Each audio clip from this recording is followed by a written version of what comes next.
Hagawane JCB गैरव्यवहार प्रकरणातील हगवणे मायलेकासह 6ही आरोपींना न्यायालयीन कोठडी मिळालेली आहे।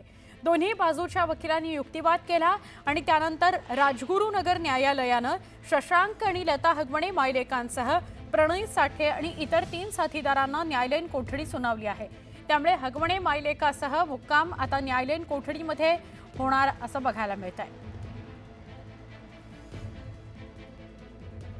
आमचे प्रतिनिधी सचिन तोडकर यांच्याशी अधिक बोलूया। सचिन, शशांक, त्याची आई आणि इतर 4 आरोपी असे एकूण 6ही आरोपी, काय अपडेट?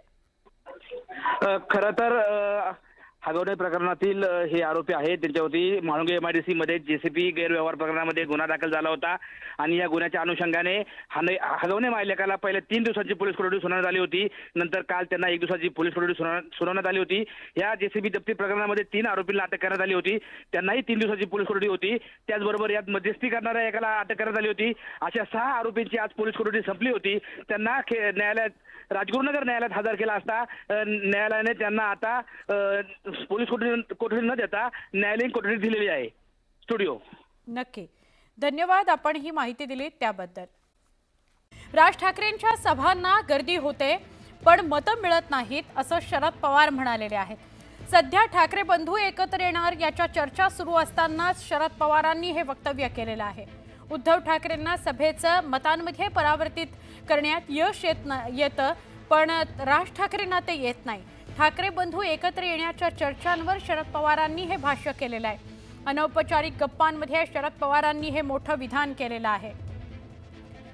शरद पवार यांना अनौपचारिक गप्पांमध्ये दोन्ही ठाकरे बंधू एकत्र येण्यासंदर्भात विचारलं असता त्यांनी असं उत्तर दिलंय की राज ठाकरे गर्दी जमवतात पण त्यांना गर्दीचं मतांमध्ये रूपांतर करता येत नाही, तर उद्धव ठाकरे मात्र मतं खेचून आणतात असं शरद पवारांनी मोठं विधान केलेलं आहे। दरम्यान ठाकरे बंधू एकत्र येणार का अशी चर्चा सुरू आहे, तर मनसे नेते यशवंत किल्लेदार यांनी मनसेची भूमिका स्पष्ट केली। मनसे शिवसेनेकडे कोणताही प्रस्ताव पाठवणार नाही, घेऊन जाणार नाही अशी स्पष्ट भूमिका किल्लेदार यांनी जाहीर केली।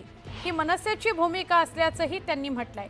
आम्ही 2 वेळे त्यांच्याकडे प्रस्ताव घेऊन गेलो पण त्यांनी कोणताही प्रस्ताव दिला नाही, त्या प्रस्तावाचं उत्तरही दिलं नाही।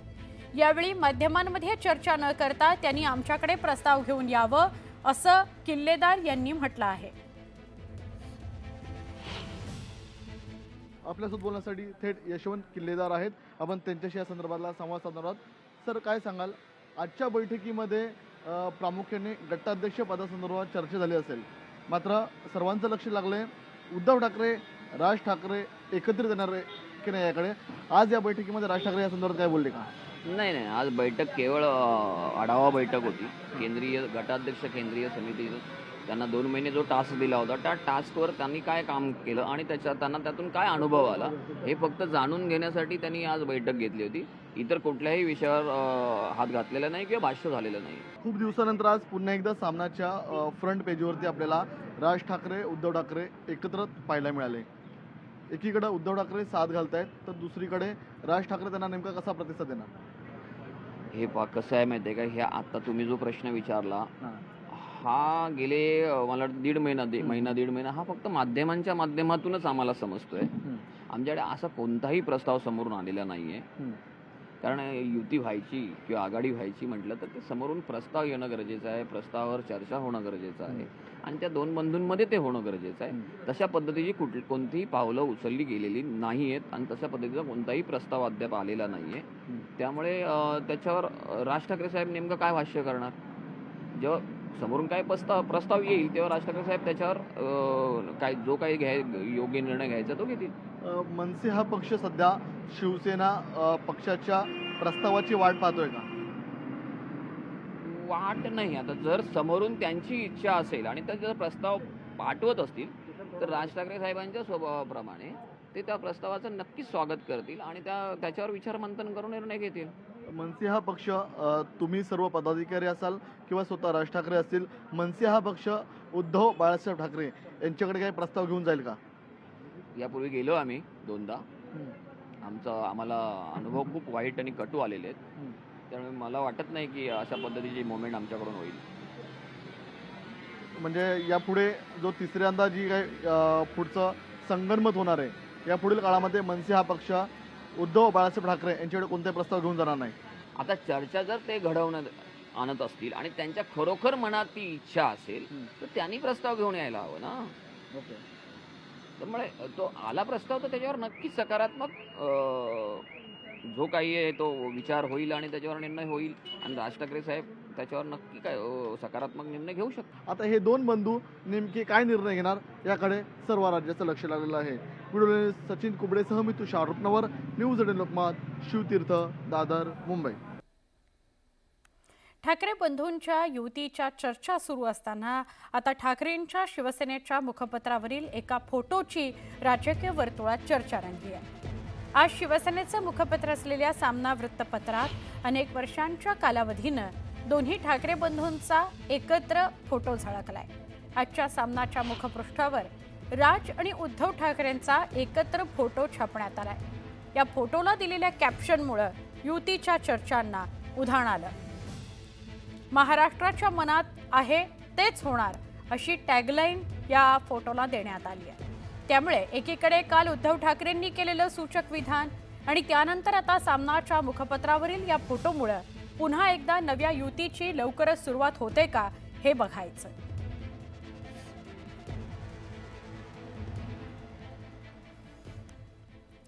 एकीकडे मनसे आणि उबाठा यांची एकत्र येणार अशी चर्चा राजकीय वर्तुळात आहे आणि दुसरीकडे राष्ट्रवादी काँग्रेसच्या विलिनीकरणाच्या चर्चा सुद्धा जोर धरत आहेत. यावरच खासदार सुप्रिया सुळे आणि सुनील तटकरे यांनी सूचक विधान केलेलं आहे. राष्ट्रवादी काँग्रेसच्या विलिनीकरणासंदर्भात अजित पवारांकडून कोणताही प्रस्ताव आलेला नाही असं खासदार सुप्रिया सुळे म्हणाल्या. तर राष्ट्रवादी काँग्रेस पक्ष मोठा करण्यात अनेक लोकांचं योगदान आहे, जे वेगळे झाले त्यांचाही मोठा वाटा आहे असंही त्या म्हणाल्या. दरम्यान राष्ट्रवादी काँग्रेसच्या विलिनीकरणाचा कोणताही प्रस्ताव नाही, पण भविष्यात आमच्या विचाराशी सहमत असलेले पक्ष आमच्याशी जोडले जाऊ शकतात असं विधान सुनील तटकरे यांनी केलंय. त्यामुळे राष्ट्रवादी काँग्रेसच्या विलिनीकरणाच्या चर्चांना परत एकदा सुरुवात झाली.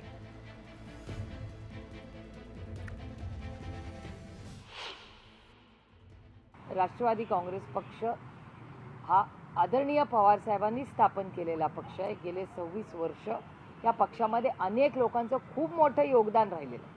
आज जे वेगळे झाले त्यांचंही मोठं योगदान राहिलेलं आहे प्रत्येकाचं.